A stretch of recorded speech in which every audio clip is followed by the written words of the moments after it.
सधैँ के हो तपाईँलाई?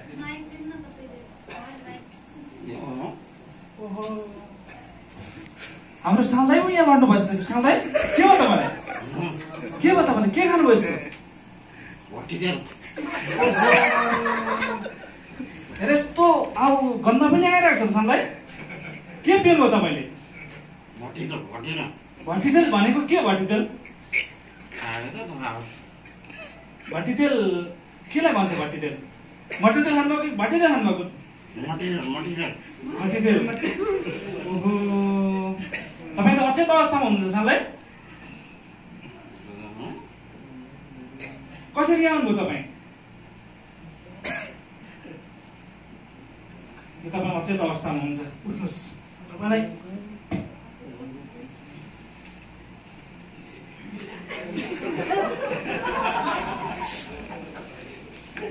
आराम गर्नुहोस् यो मेरो बेड हो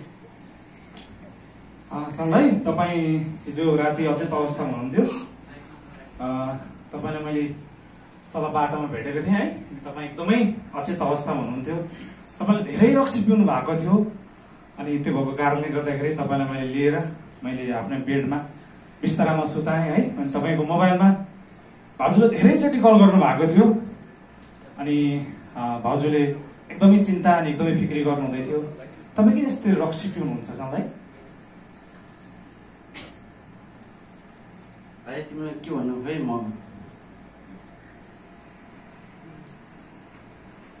किन त्यस्तो कारण के छ सधैँ? किनभने तपाईँ यति लाइकदार हुनुहुन्छ त्यो भएका के को कारणले चाहिँ तपाईँ यसरी बिराल लिएर यसरी चाहिँ रक्सी पिउँदै हुनुहुन्छ तपाईँ?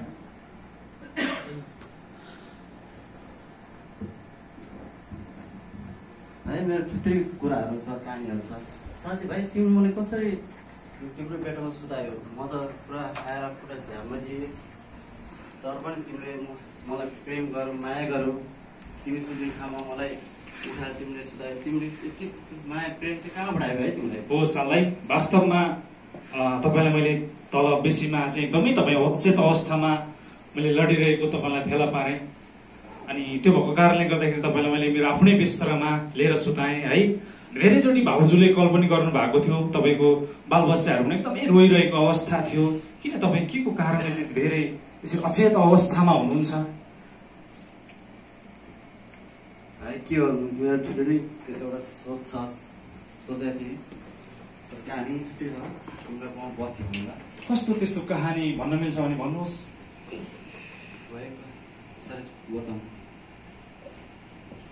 हो भन्नु पनि के इच्छा र भाइ भन्नुहोस् किनभने हाम्रो मैले तपाईँलाई प्रेम गरेको छु वास्तवमा तपाईँ मेरो एउटा दुश्मनी हुनुहुन्थ्यो संसारमा तपाईँ मेरो एउटा दुश्मनी हुनुहुन्थ्यो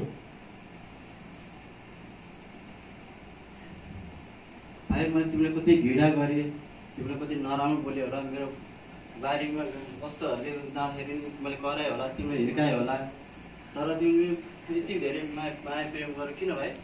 हो वास्तवमा मैले तपाईँलाई प्रेम गरेको साललाई किनभने परमेश्वरले मलाई यस्तो प्रेम गर्नुभएको छ त्यो भएको कारणले गर्दाखेरि तपाईँलाई मैले प्रेम गरेको किनभने परमेश्वर प्रेम हुनुहुन्छ आज परमेश्वर चाहनुहुन्छ कि संसारमा आज धेरै मानिसहरू छन् कतिपय मानिसहरू चाहिँ है यो संसारबाट शान्ति नपाएर विभिन्न किसिमका नेगेटिभ कुराहरूलाई त्यागिरहेको छन् हो साललाई तपाईँलाई मैले वास्तवमा तपाईँलाई मैले त्यो जग्गाबाट उठाएर मेरो आफ्नै बिस्तारामा राखेको किनभने तपाईँ त्यो अवस्थामा अचेत अवस्थामा हुनुहुन्थ्यो एकदमै दुखित लाग्यो मलाई किनभने तपाईँ यो अवस्थामा कसरी आउनुभयो साललाई?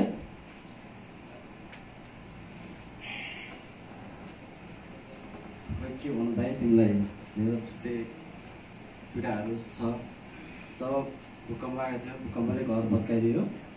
जब घरको भत्काउने समय पनि मैले केही पनि थिएन, अब कामहरू यो सिलसिला गर्छु भने सोचेको थिएँ। तब गर्दै गएँ, तर घर पनि अब बनाउनै पऱ्यो, भूकम्पले भत्काएपछि त एउटा नयाँ सोच त लिनै पऱ्यो। त्यसैको कारणले मैले घर बनाएँ, घर बनाएर नि पेसाहरू गरेँ, तर कामहरू कुनै भएन। काम हुन नहुने भएको कारणले पनि हिँडिरहे, भुक्ताइरहे, तर ऋणहरू लिन गएँ, जग्गातिर राख्न गइरहे, तर कारणै मिलेन। तर पनि मैले भाइ त्यस कारण म खाएरै हिँडिरहेको छु। ओ सालाई, तपाईँले एकदमै सही गर्नुभयो। म पनि पहिलाको विगतको समयमा एकदमै तपाईँको जस्तै थिएँ। जब म संसारमा थिएँ है, म चाहिँ केवल एउटा सहारा विहीन, मसँग सहारा पनि थियो, मेरो आफन्त दाजुभाइहरूको सबैको सहारा थियो, भाइ म सहारा विहीन जस्तो भएको थिएँ। जब मैले येशू ख्रीष्टलाई चिनेको थिइनँ, जब मैले येशू ख्रीष्टलाई चिने, यथार्थ रूपमा मैले बुझ्ने महसुस पाएँ। केवल शान्ति, उमङ्ग, प्रेम चाहिँ हामीले कहीँ पनि पाउँदैन सधैँ, केवल येशू ख्रीष्टमा पाइन्छ। त्यो प्रेम आज मैले महसुस गर्न पाएँ येशू ख्रीष्टमा। जब मैले येशू ख्रीष्टलाई विश्वास गरेँ, प्रभु येशू ख्रीष्ट भन्नुहुन्छ सधैँ, यो थाकेका र बोझले दबिएका हो, म कहाँ आओ, म तिमीहरूलाई शान्ति दिन्छु, म तिमीहरूलाई विश्राम दिन्छु।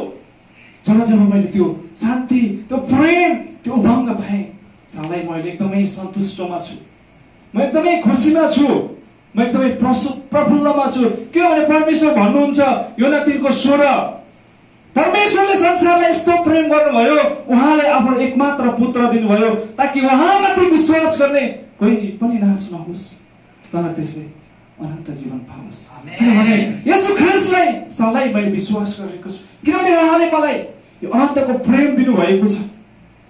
यस कारणले सधैँ तपाईँलाई मैले त्यो प्रेमले, येशू ख्रीष्टको प्रेमले गर्दाखेरि तपाईँलाई मैले मेरो आफ्नै बिस्तारामा मैले तपाईँलाई लिएर आएको सधैँ। तिमी यस्तो प्रेम चाहिँ कहाँबाट आयो? जब मैले येशू ख्रीष्टलाई विश्वास गरेँ सधैँ, येशू ख्रीष्टलाई मैले विश्वास गरिसके पश्चात परमेश्वरले त्यो प्रेम मेरो हृदयमा अटोमेटिक दिनुहुन्छ।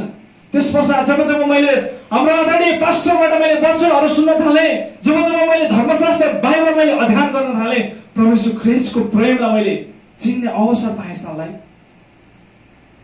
भाइ तिमी जस्तो परमेश्वर प्रेम गर्नुभयो, त्यस्तो प्रेम मलाई पनि गरिदिएकै भयो। आज म संसारमा यस्तो भयो हुन्थेन, पापीहरू बिग्रिएर जाने थिइनँ होला, कति मैले बिग्रियो, नराम्रो गरेँ होला, जाड रक्सी खाएँ, बुढीलाई एकछिन नुन हाल्दाखेरि मैले पिट्यो होला, बच्चाहरू म सँगै आउँदाखेरि पनि बाबा भनेर आउँदाखेरि पनि मैले हिर्काएँ होला, त्यसलाई जा भनेर मैले भनियो होला, कति मैले मेरो माया गर्ने बुढीलाई पनि लातले हानेर पठाइदियो होला बाहिरतिर जा भनेर। तर साथीहरूको कुलतलामा र रक्सीहरूमा खाँदी हिँडिरहे भए तिमी परमेश्वरलाई भनिदेऊ न मलाई पनि रोज्नलाई। हो सालाई, वास्तवमै परमेश्वरले तपाईँलाई धेरै प्रेम गर्नुहुन्छ। किनभने परमेश्वरले आज धर्मी व्यक्तिलाई खोज्नु भएन, किनभने परमेश्वरले आज पापमा फसिएका र लादिएका हो म कहाँ हो, किनभने परमेश्वरले चाहिँ प्रेम हुनुहुन्छ। आज हामी संसारमा हेर्छौँ भने धेरै मानिसहरूले परमेश्वरलाई चिन्न सकेका छैन। आज टेन्सन फिक्रीमा दिनरात दबिरहेका छन्। हो, तपाईँको पाप अवश्य क्षमा हुन्छ। परमेश्वरले जब तपाईँले परमेश्वरलाई विश्वास गर्नुहुन्छ, परमेश्वरले तपाईँले गर्नुभएको विगतमा तपाईँले जति पनि गर्नुभएको थियो अधर्म पापहरू छन्, तपाईँले आफ्नो श्रीमतीलाई इभेन नुनसरको हुँदा पनि तपाईँले गाली गर्नुभयो, पिट्नुभयो, आफ्नो बाल बच्चालाई तपाईँले कहिले पनि राम्रो दृष्टिकोणले हेर्नु भएन, तर पनि तपाईँलाई परमेश्वरले प्रेम गर्नुहुन्छ। यसकारण सालाई तपाईँ टेन्सन नगर्नुहोस्, किनभने परमेश्वर ख्रीष्ट उद्धारकर्ता मुक्तिदाता हुनुहुन्छ। जब मैले येशू ख्रीष्टलाई विश्वास गरेँ, उहाँले मेरो जीवनमा हरेक कुराहरूमा परमेश्वरले मलाई सहायता गर्नुभयो। खोइ भाइ म त यति पापी छु, मलाई नराम्रो छु, इच्छा व्यवहार छ, त्यो परमेश्वरले भनिदेऊ न मलाई पनि तुल्नलाई। एकदमै सालाई म चाहन्छु, म एकदमै मेरो परमेश्वरमा प्रार्थना गर्छु। जब म पनि संसारमा एउटा भड्किएको थिएँ, त्यो अवस्थामा मलाई मेरो पास्टरले मलाई डोराउनु भयो। मेरो साथमा जयमसी दाजु, जयमसी। नमस्ते दाजु। अनि उहाँ चाहिँ को हुनुहुन्छ त? मैले मलाई देखिरहेको छु। उहाँ चाहिँ मेरो छिमेकी दाई हुनुहुन्छ। अनि छिमेकी दाई तल बेसीमा चाहिँ रक्सी खाएर एकदमै अचेत अवस्थामा हुनुहुँदो रहेछ। अनि त्यो भएको कारणले उहाँलाई चाहिँ मैले आफ्नै बिस्तारमा लिएर यसरी सुताएको छु। परमेश्वरले धन्यवाद भएको। कस्तो मिठो भेट, कस्तो मिठो संयोग, कस्तो मिठो समय। साँच्चै नै परमेश्वरले हामी सबैलाई प्रेम गर्नुहुन्छ। भाइ नआत्तिनुहोस्, जीवनले के यसरी नआत्तिनुहोस्।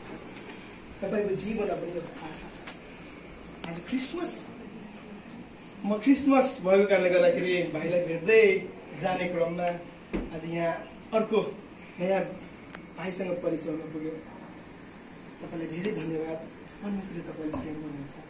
क्रिसमसको मेन आशय यही हो, बाटो बिराएकाहरूलाई बाटो देखाउनु, संसारमा अन्धकारमा हराएका व्यक्तिहरूलाई ज्योति दिनको निम्ति, बेसहारा व्यक्तिलाई सहायता दिनको निम्ति आज भाइले तपाईँलाई ल्याउनु भयो। त्यो उहाँको प्रेमले, यसको प्रेमले तपाईँले तपाईँको जीवनमा परमेश्वरको उद्देश्य छ। त्यो उद्देश्यलाई फुटे गर्नुहोस्। तपाईँको जीवनमा पक्कै पनि परमेश्वरले तपाईँले बोलाउनु पुगिरहेको छ। त्यसैले तपाईँले उहाँको सोच सुन्नुहोस् है। क्रिसमस यही हो, क्रिसमसको मेन उद्देश्य यही हो, हराएकाहरूले खोल्नु है, बाटो बिराएकोले देखाउनु। किनभने यीशु क्रिस्ट बाटो र सत्य जीवन हुनुहुन्छ। उहाँ आफै बाटो हुन्छ। त्यो बाटोमा सत्यता पनि छ, त्यो सत्यताभित्र जीवन पनि छ। त्यसैले आऊ हामी रमाऊ क्रिसमस है। हुन्छ।